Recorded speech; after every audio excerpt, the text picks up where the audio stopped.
സാമ്പത്തിക രംഗത്ത് അവർ ശ്രദ്ധിച്ച ശ്രദ്ധയാണ്. കഴിവിന്റെ പരമാവധി നമ്മൾ ശ്രദ്ധിക്കണം. സ്വീകരിക്കുന്നതും കൊടുക്കുന്നതും റബ്ബ് സുബ്ഹാനഹു വ തആല അംഗീകരിച്ച് ഇസ്ലാം പറഞ്ഞ വഴികളിൽ മാർഗങ്ങളിൽ പെട്ടതാണെങ്കിൽ ഒരു കുഴപ്പവും അതിനില്ല സഹോദരങ്ങളെ. ഒരാൾക്ക് സമ്പത്ത് കടം കൊടുത്തു. എത്ര കൊടുത്തു? 2 ലക്ഷം കടം കൊടുത്തു. ആവശ്യ നേരത്ത് 2 ലക്ഷം കടം കൊടുത്തപ്പോ 2 മാസം 3 മാസം കഴിഞ്ഞപ്പോ കടം വാങ്ങിയ ആള് 2 ലക്ഷം കൊണ്ടുവന്ന് കൊടുത്തു. അദ്ദേഹം പറഞ്ഞു, എന്റെ ഒരു പൈസ മുടങ്ങിക്കിടക്കായിരുന്നു, നിങ്ങൾക്ക് കടം തരാനുള്ള സമയത്ത് തരാൻ വേണ്ടി അത് കിട്ടും എന്ന് ഞാൻ ഇങ്ങനെ കരുതി.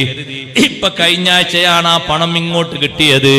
2 ലക്ഷം കൊണ്ടുവന്ന് കൊടുക്കുമ്പോ അത്യാവശ്യ സമയത്ത് എനിക്ക് കടം തന്ന് സഹായിച്ചതിന് നിങ്ങൾ എന്റെ വക ഒരു ഹദിയയായിട്ട് ഇത് സ്വീകരിക്കണം എന്ന് പറഞ്ഞിട്ട് 1,000-ഓ 10,000-ഓ